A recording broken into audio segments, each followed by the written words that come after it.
Okay, these are some Panther Chameleon eggs here, incubating.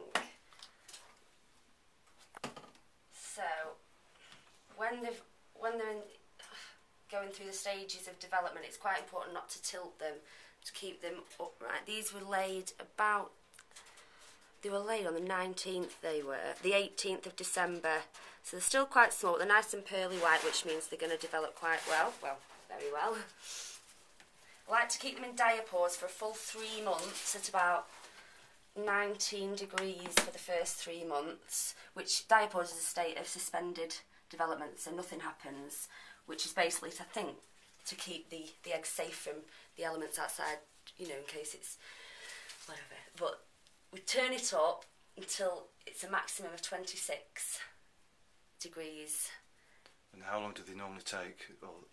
Well, that's what we're experimenting with, incubation temperatures, because as far as we know, the temperatures don't have any effect on gender, right. But it does have quite a big effect on incubation time. Yeah. So we've had them going from one set temperature, they usually go about 9 months, but if you give them a diapause, a lower temperature to begin with, yeah. They tend to take less time to hatch. Right. For some reason, okay. Which is what we're trying to work out what's the best. Yeah. Incubation. You got so many, haven't you? You've got more down here. All different locales in here. These ones are just due for hatching soon. They start to get sort of transparent bits on the top.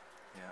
And they will start to sweat just before they hatch as well, like beads of moisture off the surface. Right, that helps them soften the eggs, does it, to help them? Getting rid of the eggs. They absorb all the yolk before they hatch, so they'll split the egg in a star pattern, and then you might see a head poking through, but they'll tend to stay in the egg, you know, while they absorb. It's the first meal basically, so if they're not, you know, if they don't come out straight away, don't panic. Yeah. You know, we have tried to coax a few out sometimes, and they've come out with the egg yolk still attached. So. Right, so you're just waiting there just while they absorb. Yeah, yes, it's best just. And now, what sort of size are they when they come through? I'll just show you. Oh, we've got some. Yes. Cool. These are little. These ones we prepared earlier. Yes, ambilobe nosy bean. They're quite delicate when they're little. Oh God. I don't particularly like handling them when they're so young. They're quite skittish. These were hatched on the 24th of November. Oh, wow. Oh, it's quite virtually impossible to sex them at this age. It's tiny. He's trying to hide behind my finger. Hard to get him in focus. Oh. But it gives an idea of the size. They're all eyes. This is a little baby Panther Chameleon. Yes. Fantastic. I use glass. Best to use glass for baby panthers, well, all baby chameleons, because it's oopsie. They find it quite hard to thermoregulate themselves. Yeah. So if it gets too hot or too cold, so glass tends to regulate the heat a bit. Oh my God. They dropped in there. He's alright.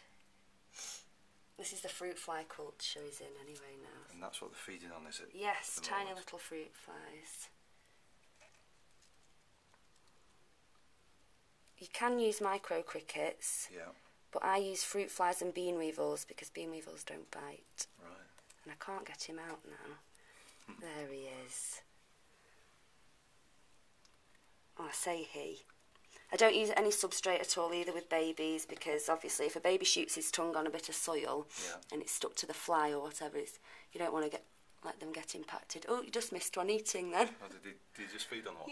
No, I keep these in, tend to keep them in for a couple of hours every day, so they've got a constant source of food. If you don't feed them as much as they'll eat when they're little, they can become weak. I just like to give them as much as possible. Give them plenty, yeah. So they've got a choice all the time whether do they get vitamins on them right from an early start, or does it not matter right? I don't give Nutribal until they're just, do the first shed, till I can see they're about to shed for the first time.